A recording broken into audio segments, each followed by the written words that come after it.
జనం న్యూస్ కి స్వాగతం. వార్తల ముందుగా ముఖ్యాంశాలు. ఉప ముఖ్యమంత్రి వర్యులు పవన్ కళ్యాణ్ పంచాయతీరాజ్ గ్రామీణాభివృద్ధి కమిషనర్ కార్యాలయంలో సమీక్ష సమావేశం. విశాఖపట్నంలో భారతీయ జనతా పార్టీ రాష్ట్ర స్థాయి సభ్యత్వ నమోదు కార్యక్రమం ప్రారంభించిన బీజేపీ చీఫ్ దగ్గుపాటి పురంధేశ్వరి. విశాఖ సింహాద్రినాథునికి రికార్డ్ స్థాయిలో ఆదాయం.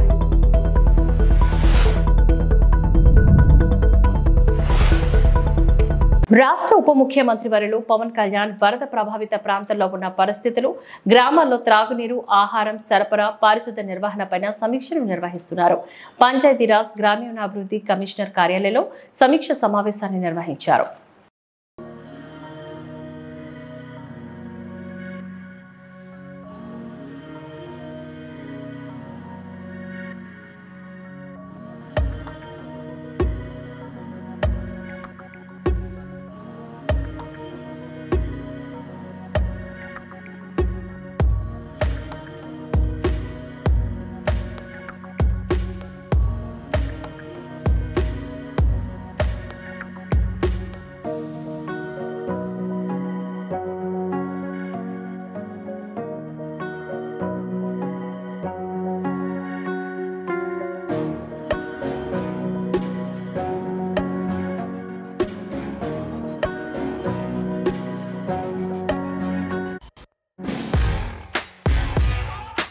ఓవైపు విజయవాడ ప్రజలు వరదలతో విలవిలలాడిపోతుంటే డిప్యూటీ సీఎం పవన్ కళ్యాణ్ ఏం చేస్తున్నారు, ఎక్కడున్నారు అని విపక్షాలు ప్రశ్నిస్తున్నాయి.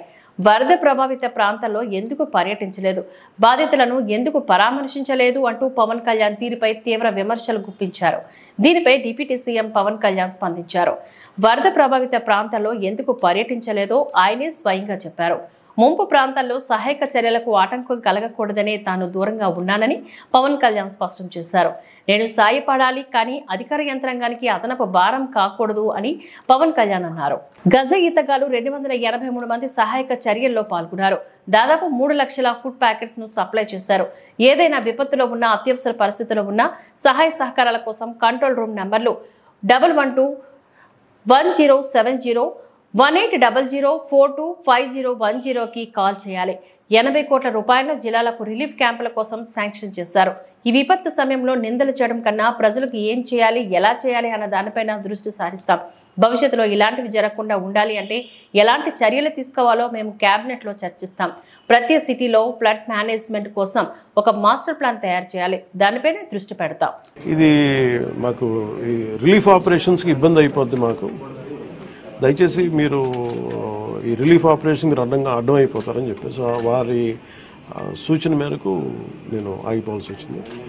ఇప్పుడు కూడా ఒకసారి వాళ్ళ నిర్ణయం తీసుకొని వాళ్ళు టేక్ కాల్ వెళ్తే అది సహాయపడాలి, కానీ మళ్ళీ ఇంకొక కేయాటిక్ మీకు తెలుసు కదా, అందుకని దాన్ని దృష్టిలో పెట్టుకుని కొంచెం తటపాయిస్తాను. అంతకుమించి లేదు, కొంచెం ఇబ్బంది లేదంటే ముందంటే మెయిన్ అధికారులు పాపం గత 72 గంటల నుంచి వాళ్ళు నలిగిపోతారు. అలాగే నా సైడ్ నుంచి కూడా ఈ ప్రత్యేకించి రాష్ట్ర సీఎం రిలీఫ్ ఫండ్కి 1 కోటి రూపాయల నిధుల్ని నేను చంద్రబాబు గారి రాష్ట్ర ముఖ్యమంత్రి నిధికి నేను విరాళంగా ప్రకటిస్తున్నాను. ఈ సహాయ కార్యక్రమాలకి చిన్న ఒక పూర్తి స్థాయిలో ఏమాత్రం వాళ్ళకి వచ్చినా కానీ నాకు చాలా ఆనందం కలుగుతుంది. ఆ దిశగా రేపు కలిసి వారికి అందజేస్తున్న చెక్ ఒకటి. అలాగే ఈ పరిస్థితుల్లో 188 బోట్స్ యాక్షన్లో ఉన్నాయి, దాదాపు 5 హెలికాప్టర్స్, అలాగే గజేతగాళ్ళు దాదాపు 283 మంది సహాయ కార్యక్రమాలు పాల్గొన్నారు. దాదాపు 3 లక్షల ఫుడ్ ప్యాకెట్స్ సప్లై చేశాం. అలాగే ఈ కంట్రోల్ రూమ్ ప్రజలకు ఏదైనా సరే మీకు అత్యవసరమైన పరిస్థితుల్లో ఉండాలి అంటే ఇది 112 ఈ నెంబర్ కానీ అత్యవసర నెంబర్లు కానీ 1070. సో 112 మీరు ఎక్కడున్నా సరే విపత్తులు ఇరుక్కుపోయి ఏదైనా కష్టం, ఏదైనా ఇబ్బంది ఉందంటే వెంటనే మేము స్పందిస్తాం. దానికి మీరు కంట్రోల్ రూమ్ నెంబర్ 112, ఇంకొక నెంబర్ 1070, ఇది కాకుండా 1800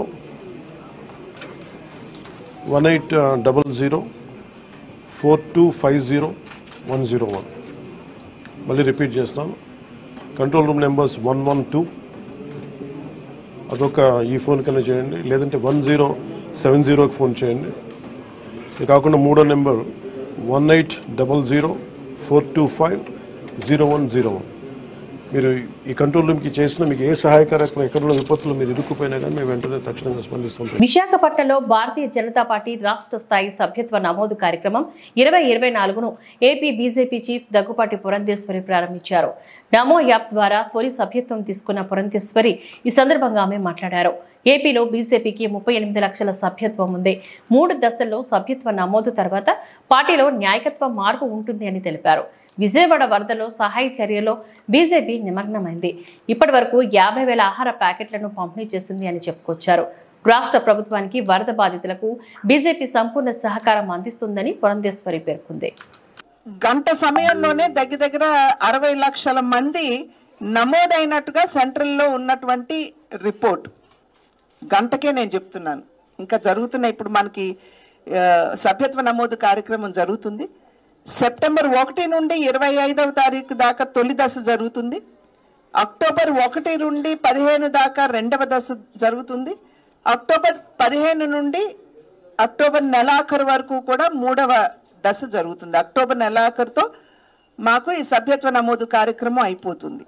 అయితే యాక్టివ్గా ఈ సభ్యత్వ నమోదు కార్యక్రమం ఇంతకుముందు చెప్పినట్లుగా 2014లో 6 నెలలు చేసినట్లయితే ఈసారి కేవలం 40 రోజుల్లోనే సభ్యత్వ నమోదు కార్యక్రమం పరిపూర్ణం అయిపోతుంది. ఆ తర్వాత సంస్థాగతపరమైనటువంటి మార్పులు, జాతీయ అధ్యక్షులు కావచ్చు, రాష్ట్ర అధ్యక్షులు కావచ్చు, జిల్లా అధ్యక్షులు కావచ్చు, మండలాధ్యక్షులు కావచ్చు, ఇవన్నీ కూడా మార్పులు చేర్పులు జరగడం అనేది సాధారణంగా జరిగేటువంటి విషయం. దీన్ని తూచా తప్పకుండా భారతీయ జనతా పార్టీ ఆ రాజ్యాంగానికి లోనై నిర్వహించేటువంటి కార్యక్రమం. బహుశా దేశంలో ఏ రాజకీయ పార్టీ కూడా అంత నిబద్ధతతోటి రాజ్యాంగానికి లోబడి ఎలక్షన్స్ నిర్వహించుకోవడం అనేది భారతీయ జనతా పార్టీలోనే జరుగుతుంది. ఎందుకంటే రేపు ఎన్నికలు జరగాలి. జాతీయ అధ్యక్షులకి, రాష్ట్ర అధ్యక్షులకి ఈ రకంగా కన్సెన్సస్ అందరూ ఒప్పుకుని సరే వీరే అనుకుంటే అది వేరే విషయం. లేకపోయినా కూడా ఎలక్షన్స్ అనేది చాలా పారదర్శకంగా, ప్రజాస్వామికంగా భారతీయ జనతా పార్టీలో నిర్వహించుకునేటువంటి కార్యక్రమాలు. ఇవాళ గడిచిన ఇన్ని సంవత్సరాల కాలంగా ప్రజలకి మేము ప్రజలకి చేసేటువంటి అభ్యర్థన ఒక్కసారి ఆలోచించమని చెప్పి మేము అభ్యర్థిస్తున్నాం. భారతీయ జనతా పార్టీ ఏ విధంగా దేశానికి తన సేవను అందించిందో ఒక్కసారి గుర్తించమని చెప్పి అభ్యర్థిస్తున్నాం. వారందరినీ కూడా ముందుకు వచ్చి భారతీయ జనతా పార్టీ చేసినటువంటి సేవ ఒక జాతీయ పార్టీగా అవినీతి రహిత పాలనని, ఒక సుపరిపాలనని, అదేవిధంగా అన్ని వర్గాలకి కూడా న్యాయం చేసేటువంటి పాలనని దేశానికి అందించినటువంటి సందర్భంలో ముందుకు వచ్చి ఇప్పుడున్నటువంటి కార్యకర్తలు ఎలాగో తీసుకుంటారు, ప్రజల్లోకి వెళ్ళి మమేకమవుతూ వారిలో కూడా అవగాహన పెంచుతూ వారిని కూడా సభ్యులుగా చేర్చుకునేటువంటి కార్యక్రమం ఇప్పుడు కార్యకర్తలు చేపడతారు. ప్రతి బూత్ వరకు కూడా ప్రతి కార్యకర్త చొచ్చుకొని పోయి భారతీయ జనతా పార్టీని. సింహాద్రినాథునికి రికార్డు స్థాయిలో ఆదాయం 2,42,40,000 ఆదాయం, 143 గ్రాముల బంగారం, భారీగా వెండి, పలు దేశాల కరెన్సీలో కానుకలు వెలువయ్యాయి.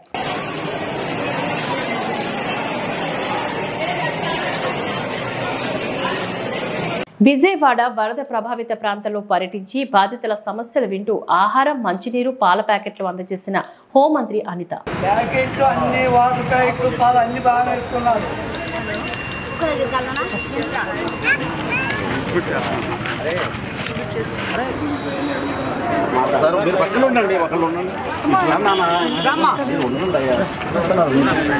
ఇబ్బంది అయితే లేదమ్మా, ఇది అంత ఇబ్బంది అయితే కాదు.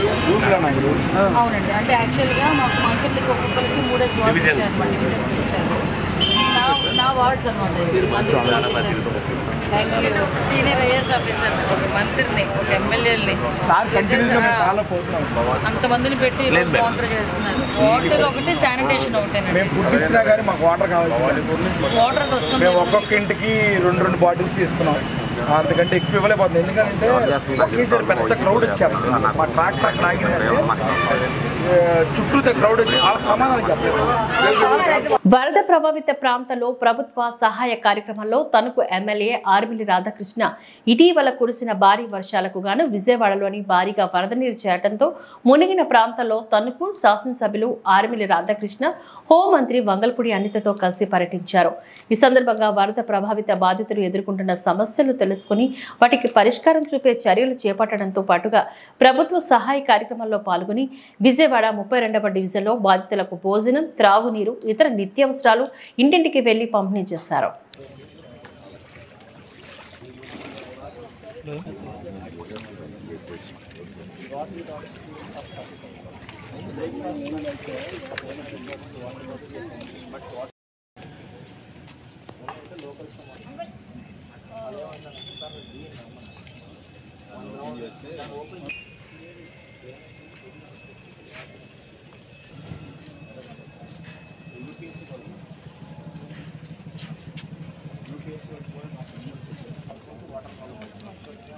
వైఎస్ జగన్ సమీక్షించారు.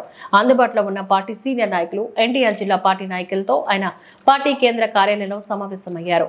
వరద ముంచెత్తిన ప్రాంతాల్లో ప్రభుత్వం ఎలాంటి సహాయ కార్యక్రమాలు చేపట్టడం లేదని, లక్షలాది మంది కనీసం ఆహారం, మంచినీరు కూడా దొరక్క నానా ఇబ్బంది పడుతున్నారని సమావేశంలో పలువురు నాయకులు వెల్లడించారు.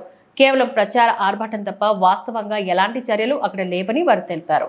వరద ప్రాంతాల్లో షో చేస్తూ ఫోటోలకు ఫోజులిస్తూ సీఎం అట్ ద ఎన్సీబీఎన్ పర్యటిస్తున్నారని, అధికార యంత్రాంగం అంతా ఆయనతో ఉంటూ ప్రజల సమస్యను గాలికి వదిలేసిందని చెప్పారు. దీంతో వరద బాధితులు అనారోగ్యం పాలవుతున్నా వారికి మందులు కూడా లభించడం లేదని, చివరకు పాలు కూడా దొరక్క తీవ్ర ఇబ్బందులు ఎదుర్కొంటున్నారని వివరించారు. వరద బాధితుల కోసం పార్టీ తరపున ₹1 సాయం ప్రకటిస్తున్నట్లుగా వెల్లడించారు. అది ఏ రూపంలో ఎలా ఇవ్వాలనేది పార్టీ నాయకులతో చర్చించి నిర్ణయం తీసుకుంటామని వైఎస్ జగన్ వివరించారు.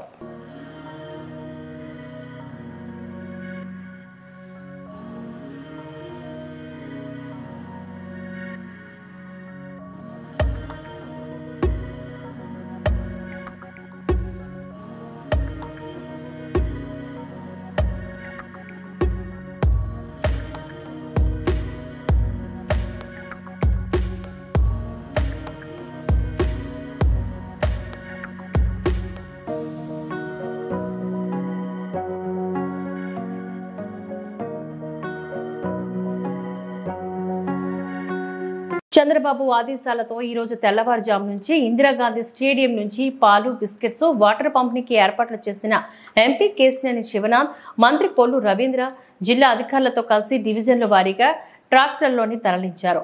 వరద ముంపు కారణంగా ఇబ్బంది పడుతున్న జక్కంపూడి, సింగ్ నగర్ ప్రాంతాలపై ప్రత్యేక దృష్టి విజయవాడలోని 40, 41, 42, 43 నుంచి 45, 61, 62, 63 డివిజన్లకు ట్రాక్టర్లపై పాలు, వాటర్, బిస్కెట్లు తరలింపు.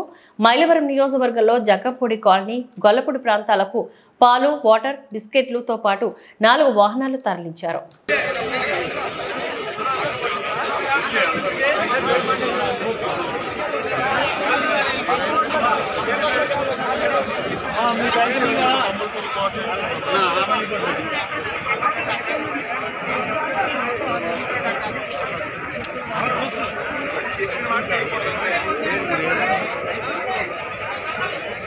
అదండి ఇక్కడ పాలు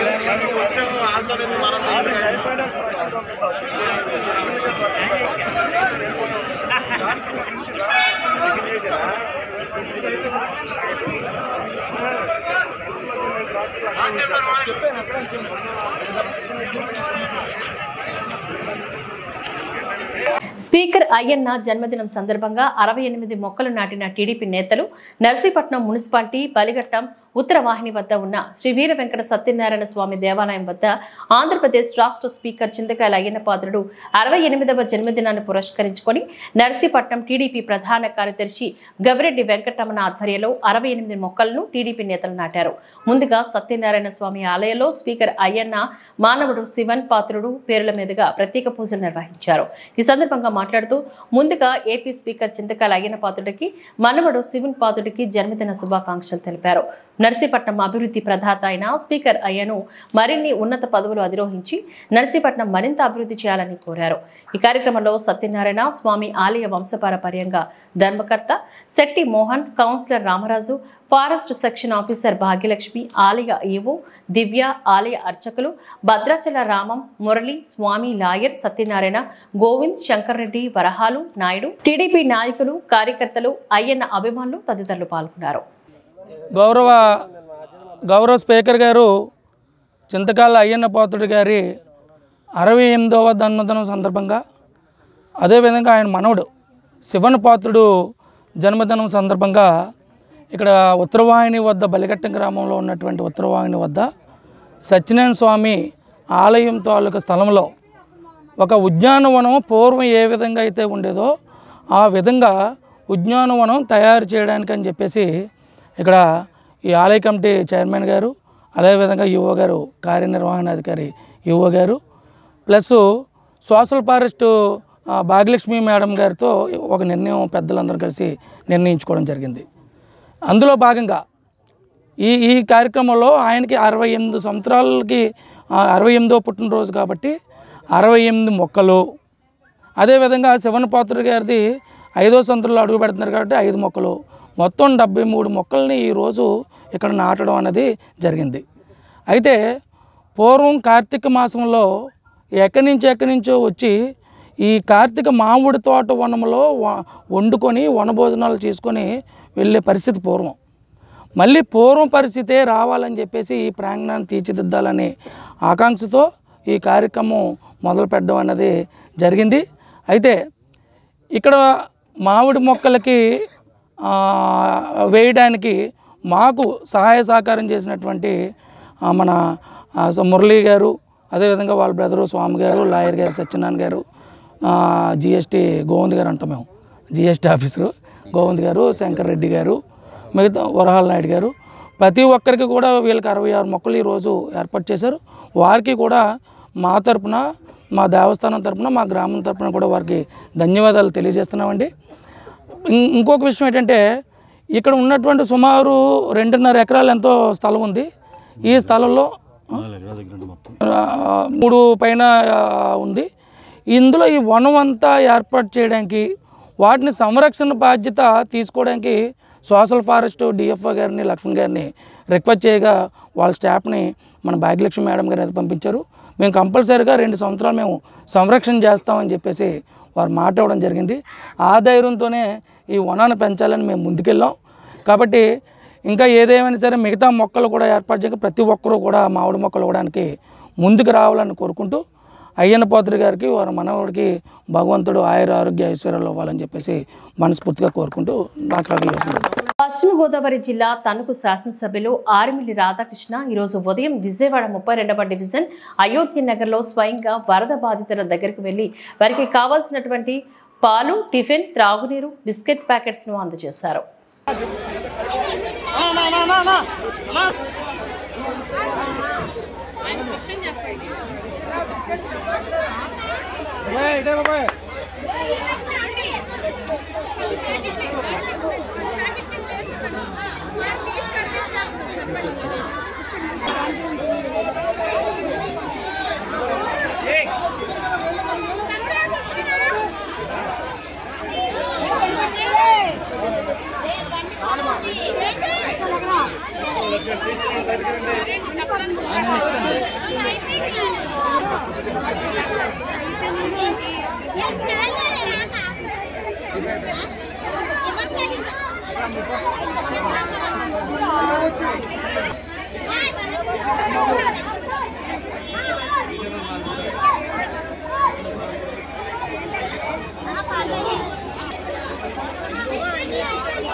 లింగాల గ్రామం వద్ద మునేరు బ్రిడ్జ్ వరద ఉధృతి వల్ల కోతకు గురై దెబ్బతిన్న ప్రాంతాన్ని స్థానిక నాయకులు మరియు అధికారులతో కలిసి పరిశీలించిన శాసనసభ్యులు శ్రీరామ్ రాజగోపాల్ తాతయ్య తదితరులు.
అకాల వర్షాల కారణంగా గ్రామాల్లో విద్యుత్, త్రాగు సాగునీరు, రోడ్లు, చేతి పంపులు మరమ్మతులను పంట నష్టం అంచనాల్లో వెంటనే నమోదు చేయాలని నందిగామ రెవెన్యూ డివిజనల్ ఆర్డీఓకో కార్యాలయంలోని జగ్గైపేట నియోజకవర్గంలో అన్ని శాఖల అధికారులతో సమీక్ష సమావేశాన్ని నిర్వహించిన ఎమ్మెల్యే శ్రీరామ్ రాజగోపాల్ నియోజకవర్గంలోని అన్ని గ్రామాల్లో అన్ని శాఖల అధికారులు ముఖ్యంగా విద్యుత్, రెవెన్యూ, వ్యవసాయ, పంచాయతీరాజ్, ఆర్ఎన్పి, ఆర్డబ్ల్యూఎస్, ఐసిడిసి, ఆరోగ్య శాఖల ప్రజలు అధికారులంతా అన్ని గ్రామాల్లో క్షేత్రస్థాయిలో పర్యటించి అన్ని రకాల నష్టాలను అంచనా వేసి గ్రామాల్లోని ప్రజలను సమన్వయం చేసుకుంటూ శానిటేషన్, త్రాగునీరు, విద్యుత్ పునరుద్ధరణ, మిగతా అన్ని రకాల సౌకర్యాలను వీలైనంత త్వరగా కల్పించాలని అన్ని శాఖల అధికారులను ఆదేశించారు.